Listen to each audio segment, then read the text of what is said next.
네, 안녕하세요. 저는 일부 콘서트죠, 토크 진행을 맡은 한국사회적기업진흥원의 김인선입니다. 여러분 반갑습니다.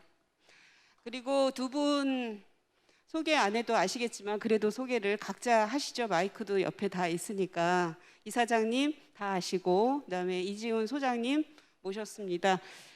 일부 콘서트의 주제는 성장 중독에서 국민 총행복으로라고 하는 오늘의 이 책에 이게 총론에 해당되는 파트일 텐데요. 앞서 이미경 연구원님께서 기획 의도나 그다음에 출간 배경에 대해서는 설명을 하셨기 때문에 본격적으로 이 책의 내용에 대해서 좀 말씀을 나누도록 하겠습니다. 코로나19 때문에 다들 힘든 상황이에요. 마스크 쓰고 얘기하기도 불편하기도 하고요. 다들 힘든데 다들 똑같이 지적하듯이 재난은 정말 모든 사람에게 평등하게 다가오지 않더라고요. 우리 모두가 확인하고 있듯이 코로나19 상황이 불평등과 격차의 문제를 보다 더 적나라하게 민낯을 드러내고 있는 와중이라고 할 수 있겠습니다. 코로나19 위기를 그 시스템의 어떤 위기다 이렇게까지 얘기를 하고 있는데요. 이사장님께 먼저 여쭐게요. 코로나19의 위기 그리고 포스트 코로나에서 우리가 다시 만들어야 될 그런 사회상 이게 무관하지는 않을 것 같은데요. 코로나19의 위기의 본질이 어디에 있다고 보세요? 예, 지금 코로나19 팬데믹 때문에 우리가 다 이렇게 큰 고통을 당하고 있는데 이것이 코로나 때문이다.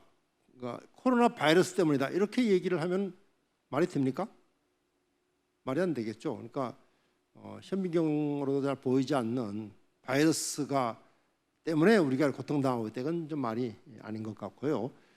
결국은 이런 그 코로나19 팬데믹을 가져온 원인도 그렇지만은 우리가 당하고 있는 이 고통의 근본 뿌리에는 저는 신자유주의 그리고 세계화에 있다 이렇게 생각을 합니다. 말하자면은 신자유주의 세계화가 가져온 이 자본주의 시스템의 문제죠.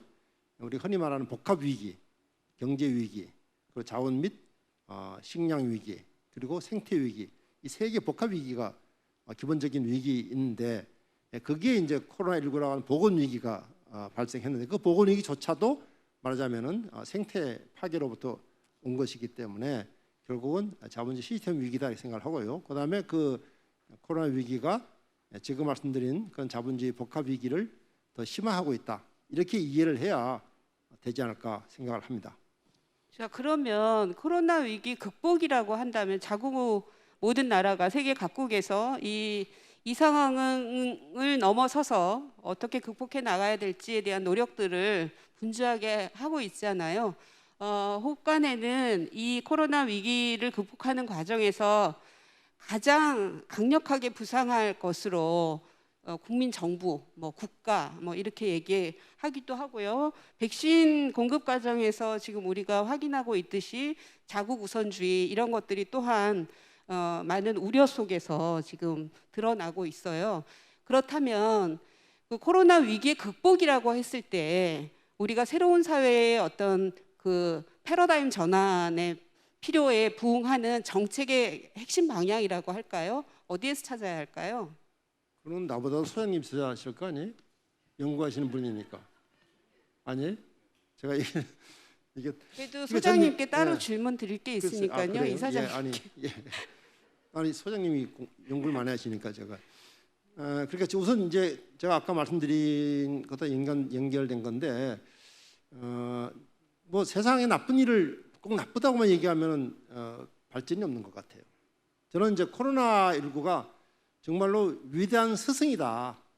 정말 우리한테 니네들이 이렇게 살면 안 돼.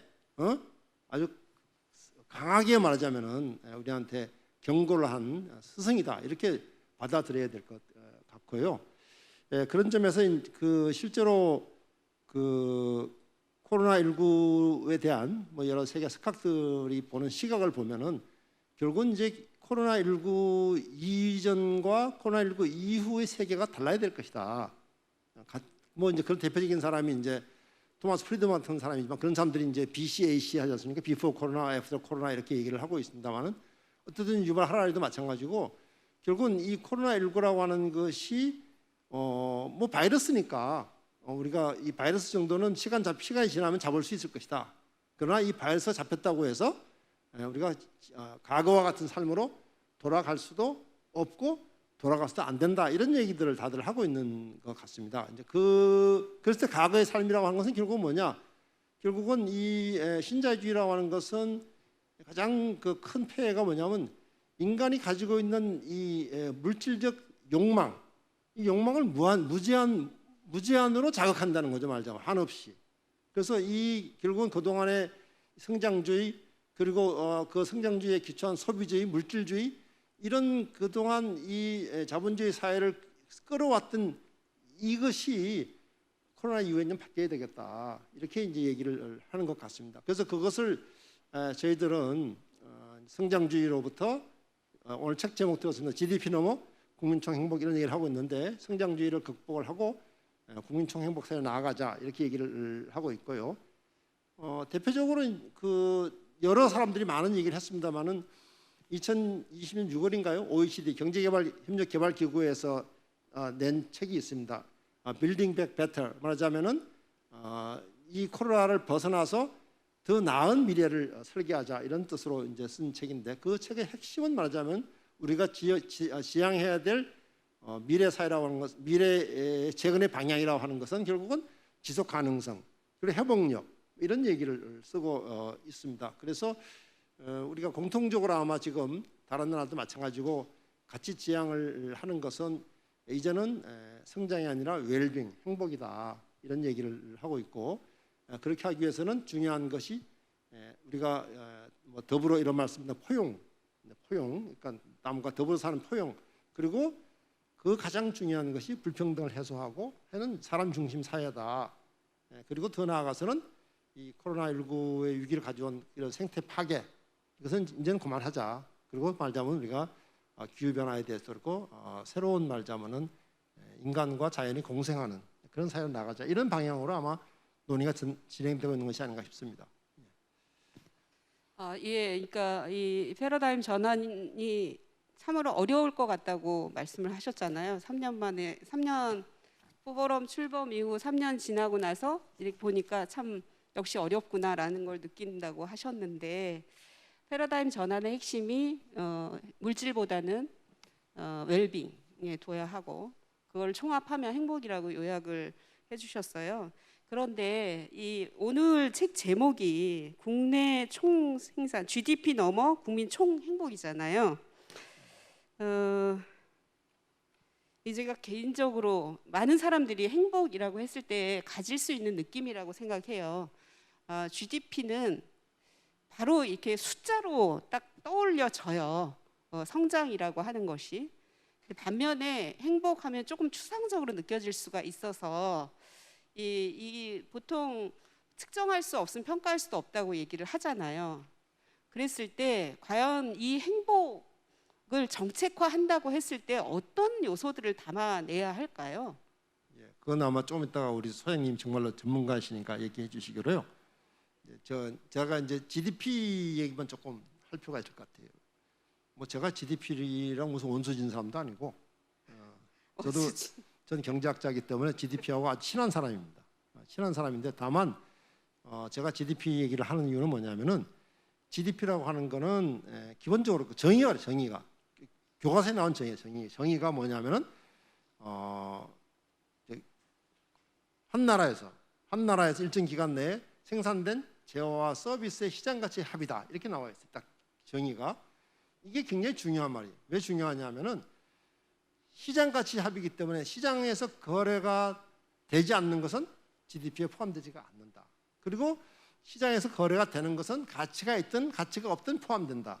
이게 예를 들면은 지금 저하고 지금 이지훈 소장 얘기 나와서 김인선 원장님 같이 나와서 이렇게 뭐 시간을 내 가지고 하고 있는데 이거 다 지금 말하자면 공짜야, 무료야.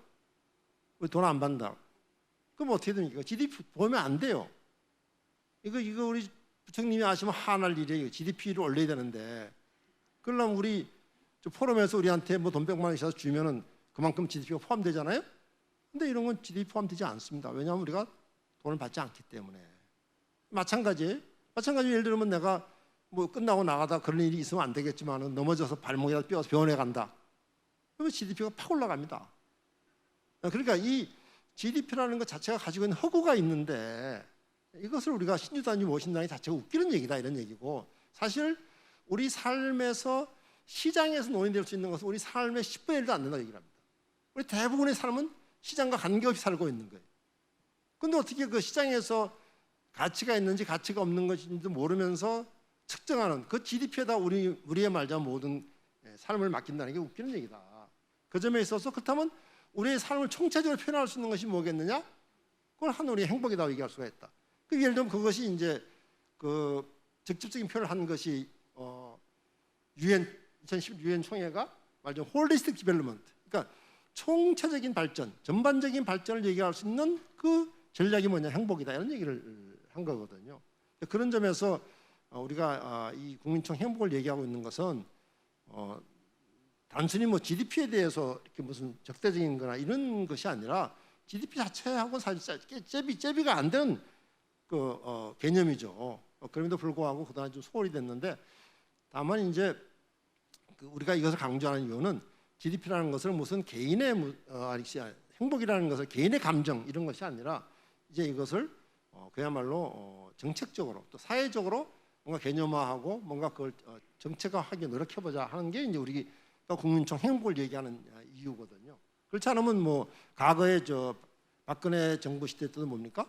뭐 국민 행복 뭐식인가 뭐 그런 말 했잖아요. 그런 식의 얘기는 그냥 그 저 추상적인 뭐 이런 얘기였는데, 그게 아니라 우리는 이제 정말로 요즘 말하는 민생, 국민들의 생활 삶의 관점에서 행복을 얘기해 보자 하는 얘기거든요.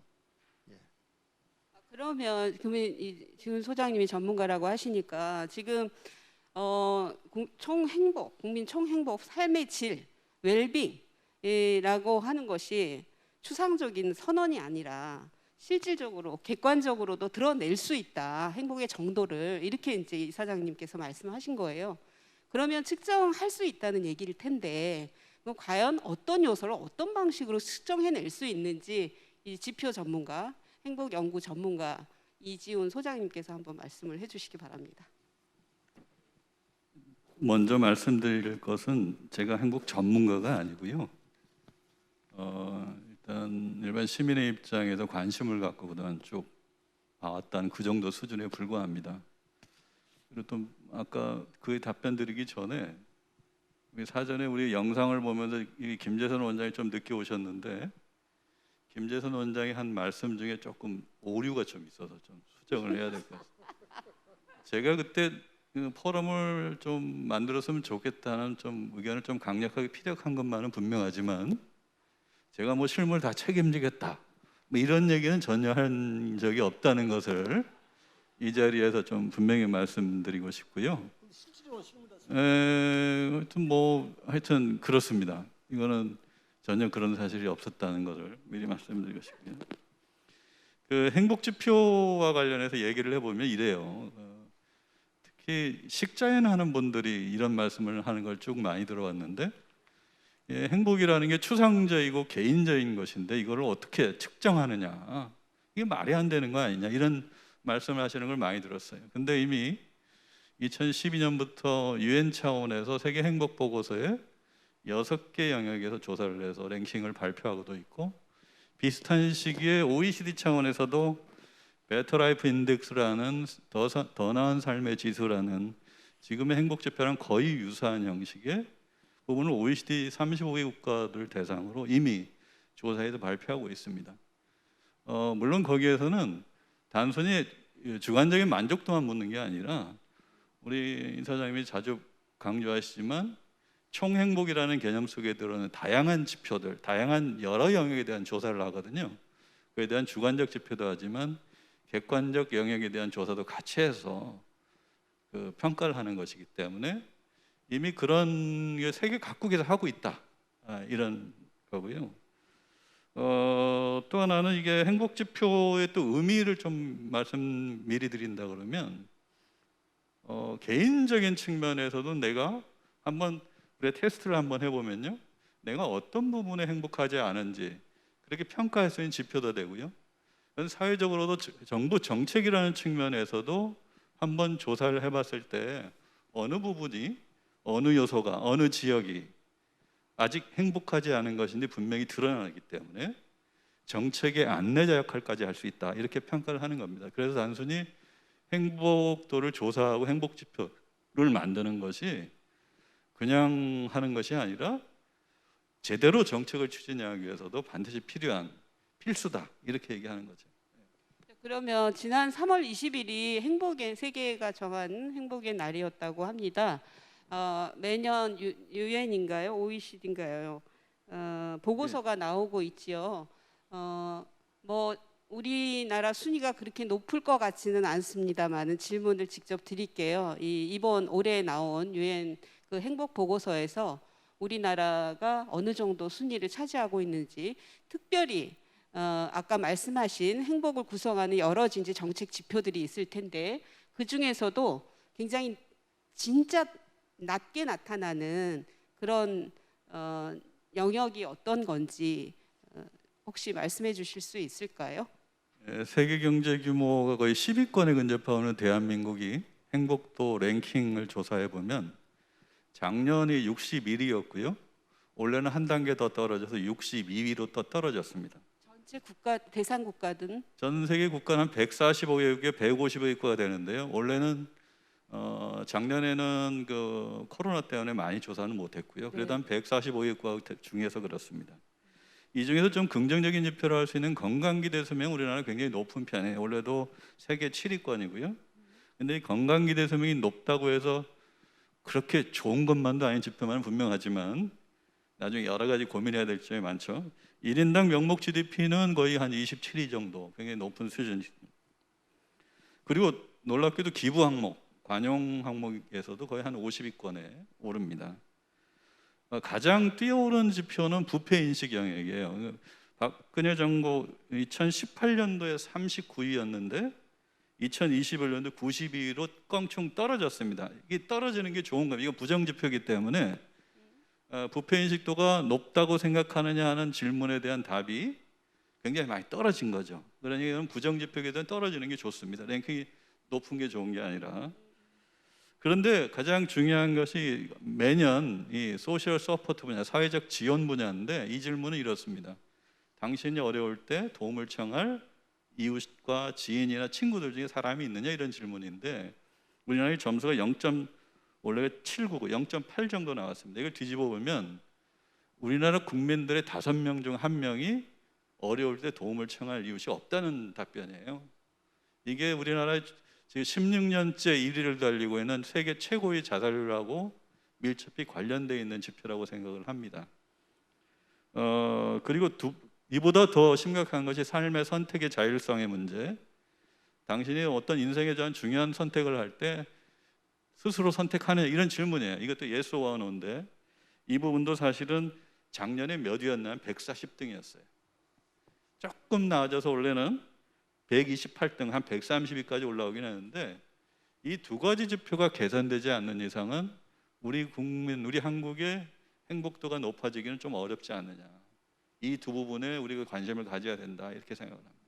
그러면 이 우리나라 헌법에도 국민들의 행복 추구권 명시적으로는 한 줄 정도가 들어가 있는데요. 이것을 제도 정책이나 제도화할 때 그 핵심적으로 그 아주 최하위를 기록하고 있는 이 지점을 중심으로 해서 정책을 펼칠 필요가 있다는 생각이 전 들어요. 말씀을 들으니까. 이와 관련해서 이 코로나19 상황에 우리가 직면하면서 재난소득 얘기, 재난지원금 얘기를 많이 하게 됐고 그와 함께 꼭 얘기되고 있는 것 중에 국민들의 기본소득 얘기들을 하는 분들이 정말 많아졌잖아요. 이 시작 전에 잠깐 우리 이지훈 소장님께 들으니까 오늘 기본소득 지방정부협의회가 출범을 했다고 합니다. 그 소식을 잠깐 들었어요. 대덕구청장님께서 전해주신 소식이라고 했습니다. 예, 예. 그러면 이 국민 총 행복도를 높이기 위해서 그 행복 정책에서 행복 정책과 이것을 제도화하는 것과 기본 소득과는 어떤 관련이 있다고 생각하세요, 두 분? 우선은 박진도 이사장님께서 이사장님께서 말씀하시는 게 좋을 것 같습니다. 아, 그래요. 그 질문만 제가 답변드리고 그 질문만 답변드리고 이제 또 제도와 정책 이런 것들 전문가시니까 전문가 얘기하고 예, 그렇게 하겠습니다. 이렇게 예, 예. 우선 먼저 말씀드리고 싶은 것은 우리 이지훈 소장님이 말씀하셨지만은 우리나라의 행복 순위 이게 사실 순위라는 게 비교하기 참 어려운 거잖아요. 그런데 순위는 비교하기 어렵지만은 순위가 변동하는 것은 의미가 있어요. 똑같은 지표를 가지고 움직이는 거니까. 그럼 우리가 보면은 GDP 순위는 계속 올라갑니다. 좋은 방향으로. 그리고 반대로 행복 순위는 나쁜 방향으로 떨어지거든요. 그러니까 이게 사실은 그게 문제인 거죠. 그러니까 이게 순위가 우리가 뭐 높고 낮은 것도 있지만 이게 좋은 방향으로 움직여야 되는데 GDP 순위는 높아지면서 행복 순위 떨어지는 이게 우리 현실이 이게 이제 큰 문제다 이런 말씀을 하나 드리고 싶고 그다음에 지금 이제 질문하신 관련해서 말씀을 드리면은 우리가 이 국민총 행복을 얘기하면서 가장 중요하게 생각하는 것이 뭐냐면 어떻게 하면 국민총 행복을 높일 것이냐 이렇게 해야 될 텐데 그럴 때 우리가 얘기하는 건 아직 행복하지 않은 사람의 행복을 높여야 된다. 그래서 저희들은 사실은 국민총 행복에 있어서 가장 국가가 관심을 가져야 될 부분은 아직 행복하지 않은 사람이다 이렇게 생각을 합니다. 그러면은 지금 그런 관점에서 기본소득의 문제를 좀 볼 필요가 있다. 저는 그렇게 생각을 합니다. 지금 보통 우리가 기본소득에 대해서 얘기할 때 한 6가지 얘기를 했어요. 뭐 보편성이라든지 뭐 또 뭐냐 하여튼 뭐 다 기억이 안 나네요. 하여간 책에도 써놨는데 책 보면 알 텐데 머리가 나쁘네. 네?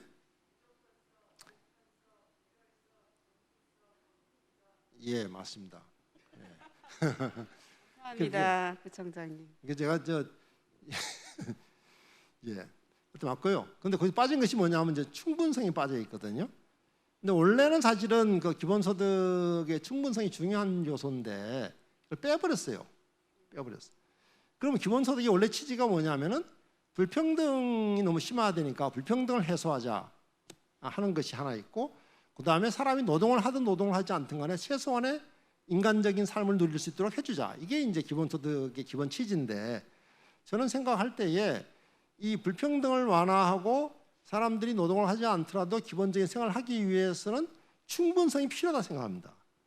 예를 들면은 그런 관점에서 봤을 때에 월 5만 원씩 주는 것을 기본소득이라 할 수 있겠냐? 저는 의문이 있습니다.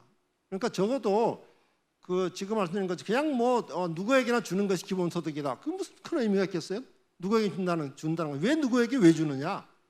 그 누구에게나 주는 이유는 사회 불평등이 너무 심하니까 불평등을 좀 줄이고 그 다음에 노동 때문에 너무 많은 고통을 당하고 있으니까 노동하지 않더라도 또는 다른 창의적인 일을 하더라도 하여간 뭔가 기본 생활을 하더라도 이게 취지란 말이에요. 그렇게 생각한다고 한다면 월 5만 원을 준다, 월 10만 원을 준다는 걸 가지고 기본소득이라고 말하기는 좀 어려움이 있다게 하는 게 제 생각입니다. 저는 기본소득을 찬성하는데요.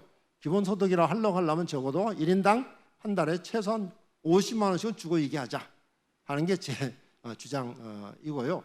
그러면 이제 문제가 뭐냐면 이제 재원 때문에 재원이 없으니까 그런 얘기를 하는 거고 충분성을 뺀 이유가 뭐냐면 재원이 없으니 그렇다고 한다면은 5만 원을 줄 돈이 있다고 한다면은 저는 지금 우리 사회에서 아직 행복하지 않은 사람들이 당하는 고통이 많다.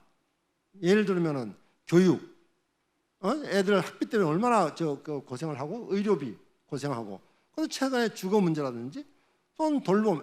지금 말하자면 저 딸도 마찬가지인데 딸도 뭐 일정이 댕기던 직장을 때려쳤어요. 좋은 직장인데 왜냐?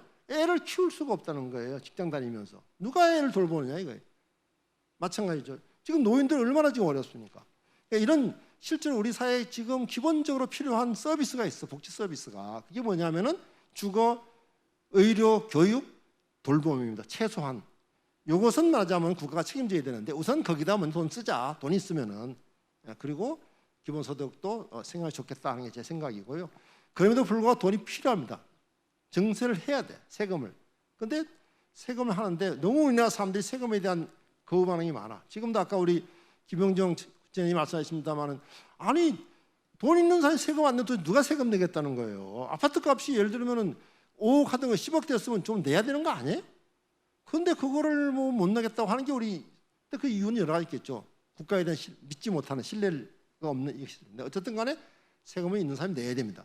내야 되기 때문에 우리가 그 주장하는 것이 행복세라는 걸 우리 포럼에서 쭉 이야기해가지고 왔는데 행복세라는 것은 부유세와 같은 거 사실 어떻게 보면은. 근데 왜 행복세라는 말을 쓰느냐 하면은 부유세라는 뭔지 좀 기분이 너 부자니까 돈 내 뭐 이런 좀 부정적 뉘앙스가 있어서 그게 아니라 우리 지금 포럼에서 말하는 행복이라는 건 뭐냐면 더불어 내가 행복하기 위해서는 다른 사람이 행복해야 돼. 말하자면은 부자가 행복하기 위해서는 가난한 사람이 행복해져야 부자가 행복해진다. 그런 의미에서 당신이 여유가 있으니 행복세를 돈을 좀 내라. 당신의 행복을 위해서. 그리고 그것이 또 다른 사람의 행복이 되는 것이다. 이런 의미에서 부유세라는 것을 행복세라는 이름으로 바꿔서 얘기를 좀 하고 있고요. 만약에 그것이 실현된다고 한다면은 저는 그걸 토대로 해서 국민들에게 자 이제는 우리가 좀 더 나은 사회를 만들기 위해서 세금 좀 냅시다. 말하자면 보편 증세로 패러다임을 바꿔가는 이런 단계적인 접근이 필요하지 않을까 이런 생각을 합니다. 그래서 결론을 말씀드리면은 저는 기본소득을 지지하는 사람입니다. 그러나 5만 원 주고 기본소득을 하지 말자 하는 게 제 생각이고 5만 원밖에 줄 돈이 없으면 차라리 돌봄이나 교육이나 의료나 주거에다가 힘을 쏟자 하는 게 제 말씀이고 거기에 필요한 돈들은 일단은 부유세 말하자면 부자들이 당신의 행복을 위해 돈 좀 내라. 행복세부터 시작해서 우리 국민들의 보편 정책으로 나가자 하는 게 이 연사의 주장입니다. 예. 좀 더 다른 질문을 하면 너무 이제 목소리 톤이 높아지고 흥분하셔가지고 끝날 줄을 모를 것 같습니다. 어쨌든 행복하지 않은 국민들을 위한 떠받치는 그 기본 토대를 만들어야 되고 그게 충분해야 하며 그리고 그 재원 마련을 위해서 행복세가 도입돼야 된다라고 말씀을 하신 것 같습니다. 지금 신호를 주고 있어요. 빨리 끝내라고. 예, 그래서 마지막으로